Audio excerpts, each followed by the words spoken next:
back with another video, and we here today to watch, man. We've been hearing a lot of Diddy shit, a lot of Diddy little weird shit going on, man. Let's see what's going on, and let's really see what's going on. Man, what's up, everybody? Welcome back to another episode of EOS. It's 1090 Jake, man. I'm rocking with y'all, and y'all rocking with me. And for this video, we're gonna be speaking on Diddy Do It, and the entire federal investigation and lawsuit going on right now.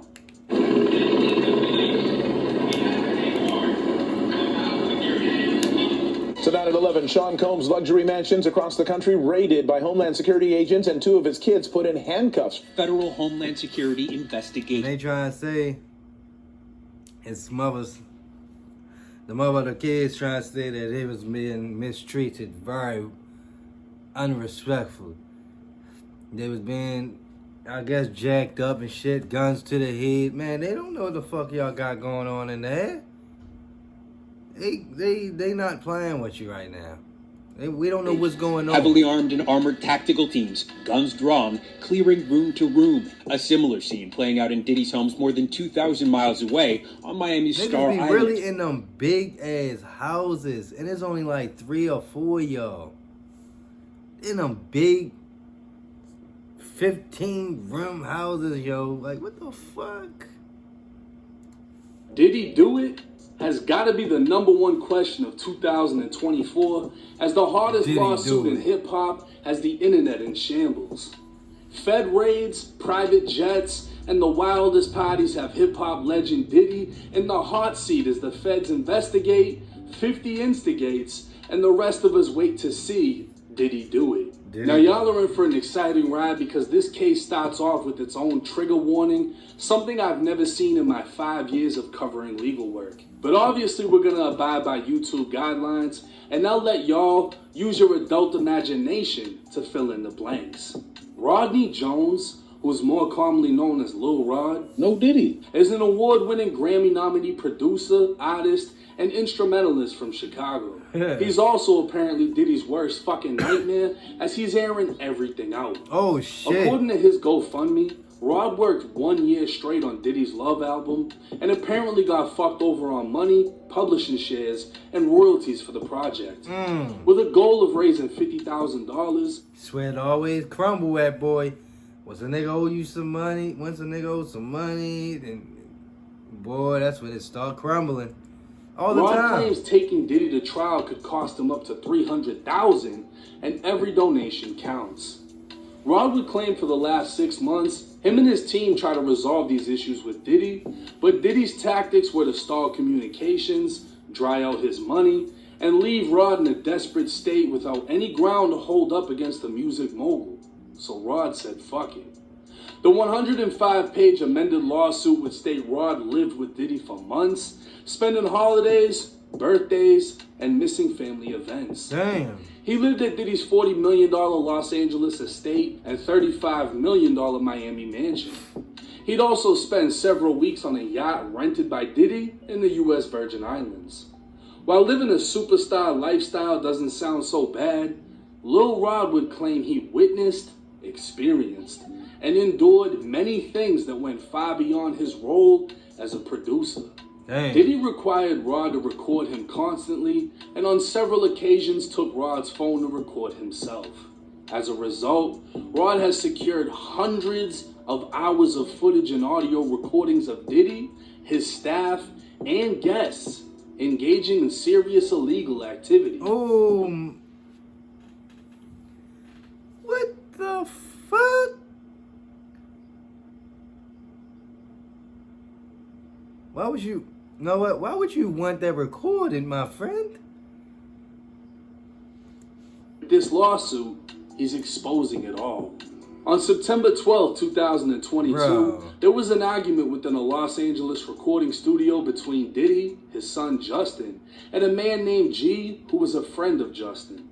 The argument moved from the studio and into a bathroom close to where Lil Rod was sitting. Rod was only 2 feet away when multiple gunshots rang out, causing Rod to fear for his life, believing he'd be shot next. When the bathroom door opened, Diddy and Justin walked out, while G laid on the floor in a fetal position, holding his stomach. They was trying to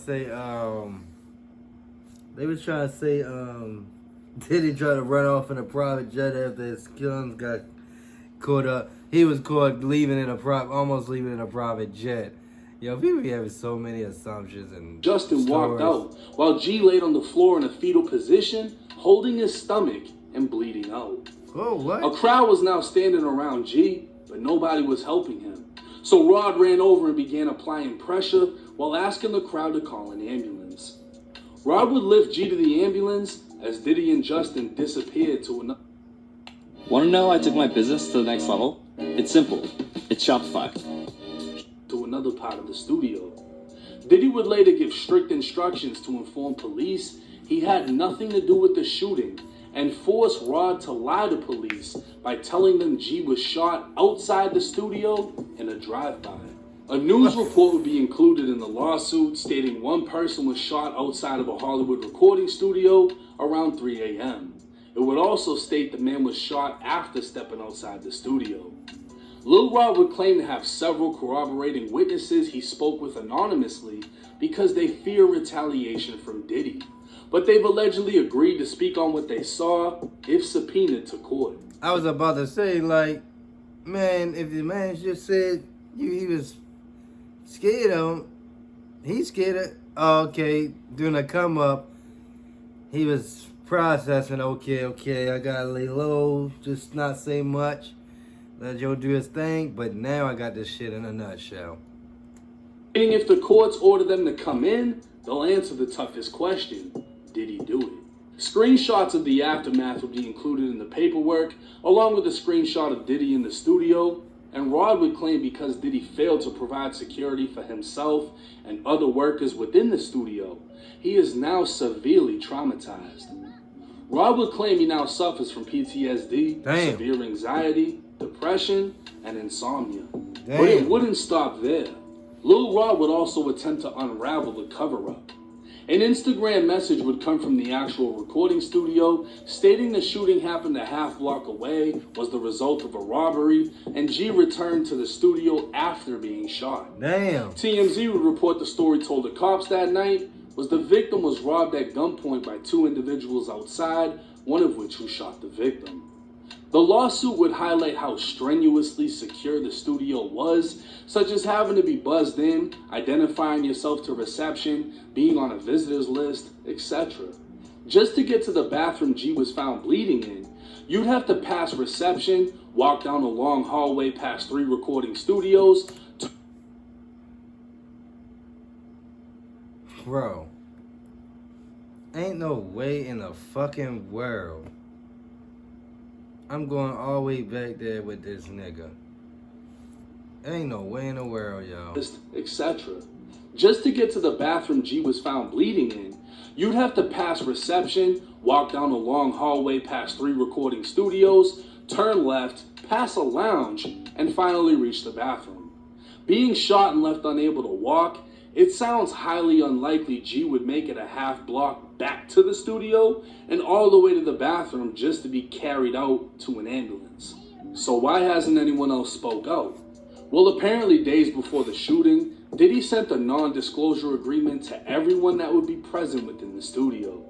Lil Rod would allege they're in fear of being sued, and in small writing on the lawsuit, it would state they were unaware an NDA is voided when it comes to reporting crimes. Lil Rod didn't sign the NDA anyways, and he's speaking out on a whole lot more.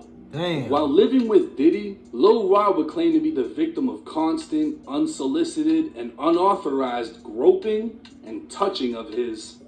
Rod was also forced by Diddy to work in his bathroom while Diddy walked around in his birthday suit and showered. Hold on. Groping and on a whole lot more. While living with Diddy, Lil Rod would claim to be the victim of constant, unsolicited, and unauthorized groping and touching of his. Rod was also forced by Diddy to work in his bathroom while Diddy walked around in his birthday suit and showered. As a straight Christian man, Rod was uncomfortable with Diddy's advances and expressed his discomfort to Diddy's chief of staff, Christina Coram. She'd reply with, you know, Sean will be Sean. She'd also attempt to downplay what happened as horseplay and as Diddy's way of showing he likes you. Rod believes Diddy was trying... What? Man, this man was terrified for his life and couldn't get the fuck out. Couldn't get the hell out. ...groom him into a relationship and into doing other things. Diddy knew Rod idolized Stevie J, so Diddy showed a video of who he claims was Stevie J doing the nasty with the white man. Rod believes Diddy showed him this because if Stevie J can do it, they can do it, maybe even together. He'd quote Diddy as saying, "This is normal practice in the music industry. What? Look, even Stevie J is doing it." Doing what? Rod would also claim Diddy told him he did the nasty with a rapper and R&B singer. Both of their names would be redacted from the paperwork, but at the bottom of the page, it would state the rappers from Philly and dated Nicki Minaj. The R&B singer performed at the Super Bowl. This would damn near cause a social media shutdown as the internet filled in the blanks. Lil Rod was alleging that Diddy was claiming to have fucked Meek Mill and Usher. Oh. Diddy would then promise Roddy... Bro, it was a little thing when Usher slipped up and said that they used to be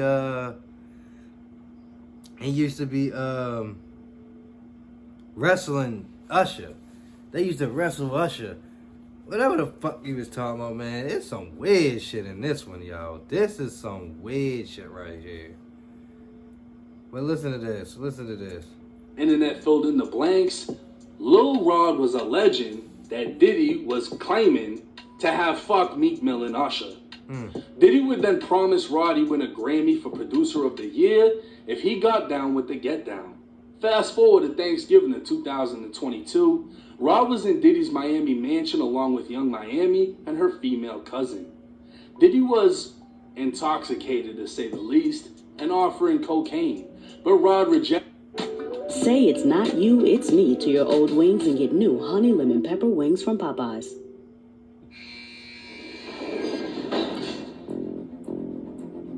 Gus March Rejected it as he walked into the bathroom. While using the bathroom, Young Miami's cousin bursted in, dropping to her knees.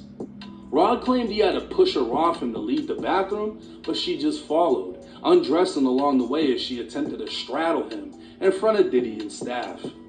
Rod thinks Diddy sent her to freakily assault him and provided pictures of her in the mansion. Rod would also name Young Miami, Jade, and Daphne Joy, who were all paid to play on a monthly basis. Damn. 50 Cent would respond to the news about his Yo. also named Young Miami assault him. Listen to what he in front said, of Joe. She just her knees. Rod claimed Young Miami's cousin bursted in, dropping to her knees.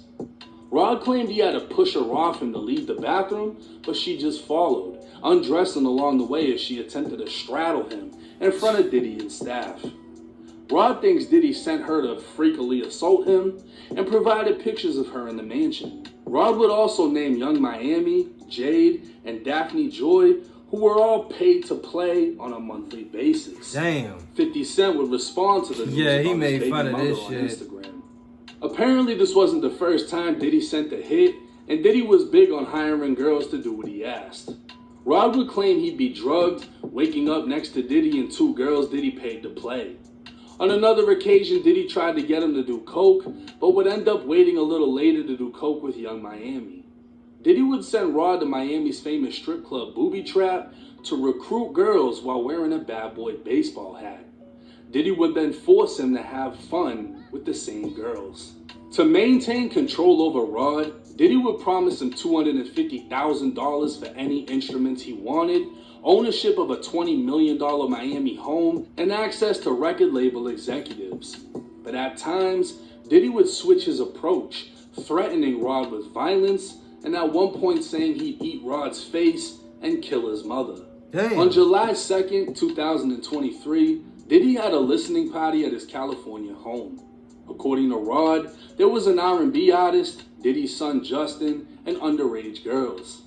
Diddy had required Rod to recruit women he could pay to play with, and as several women came to the house, there were at least 5 girls under the age of 16 in the crowd. Oh my God, bro. Yo, that is...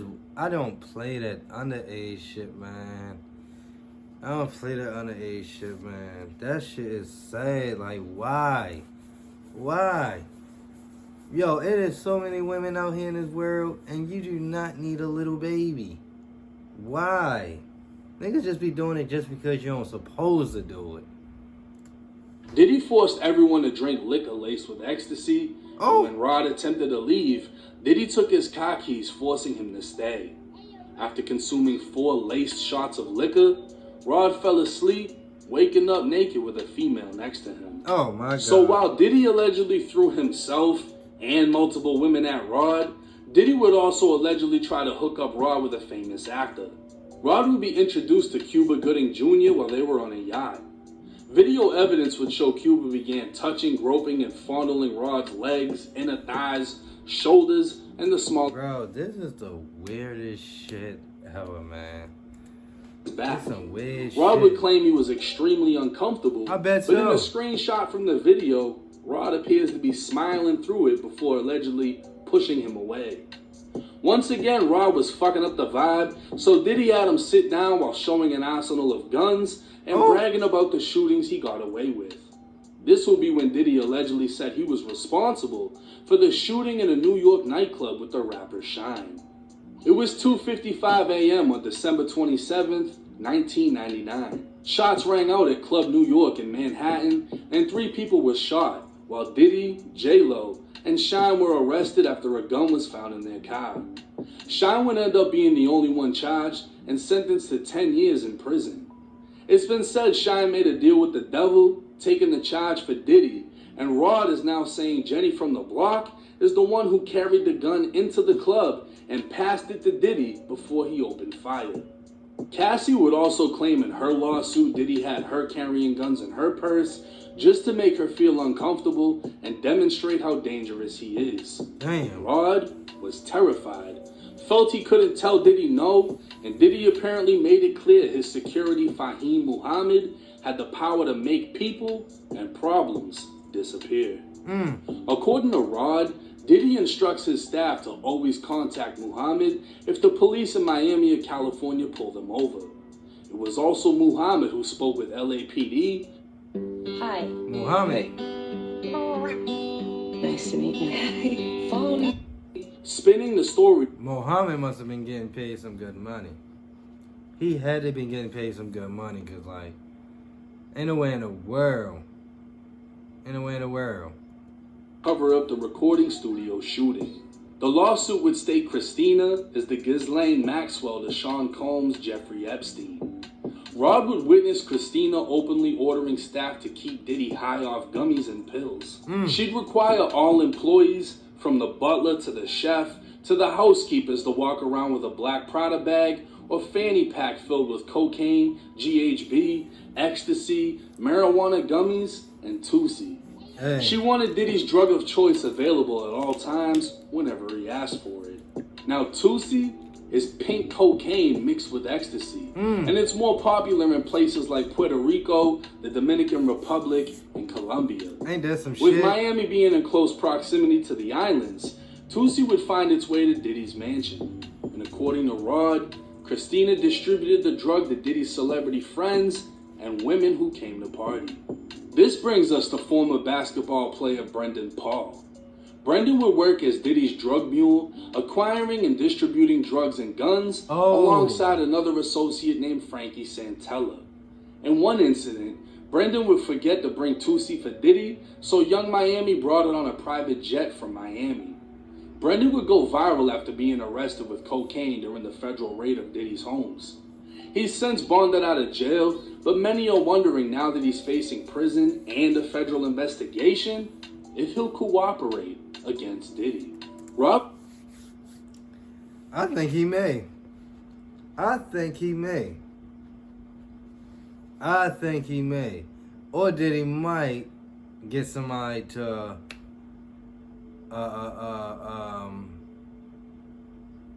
you know, he might get somebody to help him out to get out of that situation. Maybe. Alleged while living with Diddy, he discovered Diddy had secret cameras in every room of his house. It's believed Diddy has recordings of several celebrities, artists, music label executives, and athletes engaging in illegal activities at Diddy's parties. As with the case of Stevie J, Diddy has compromising footage of every person who's attended his freak-off parties. And because of this treasure trove of evidence, Diddy believes he's above the law and untouchable. Rod's lawsuit would go as far as laying out his own RICO allegations against Diddy, accusing him of being the enterprise while his workers trafficked women, minors, and drugs. Spiking liquor, recording with hidden cameras, and having an employed staff running the operation, the allegations would only seem worse as the feds have not only raided his homes and seized his security cameras, they're now issuing subpoenas to associates and employees of Diddy, along with all flight logs from his private jet. Rod would also claim to witness Diddy supplying known gang members with guns out of his own closet, but was purposely vague in describing them in the lawsuit out of fear. While much of this lawsuit may sound believable, it's important to remember these are all accusations coming from Rod, who had no accusations until being fucked over financially. Right. There is no actual proof Meek Mill or Usher engaged in anything with Diddy. A male adult entertainer has come forward claiming it was him in the video and not Stevie J. While minors are alleged to have been at the party by Rod, it's unclear how Rod was the only one who knew the girls were under the exact age of 16, as stated. Right. And while Rod accused Diddy of forcing him to partake in parties, Rod would consistently reap the benefits of living in multi-million-dollar homes, traveling on lavish trips, and waking up with naked women. With the feds fully investigating, whatever's been kept in Diddy's darkness will soon be coming to the light, along with the answer to the question, did he do it? Now, if this lawsuit turns into a RICO, this is going to be the freakiest RICO. They're going to call this shit a FRICO. My personal opinion, there was probably some wild shit going on. Yeah. But if you've ever been to Miami, you know there's a lot of women in Miami that's selling it. Yeah.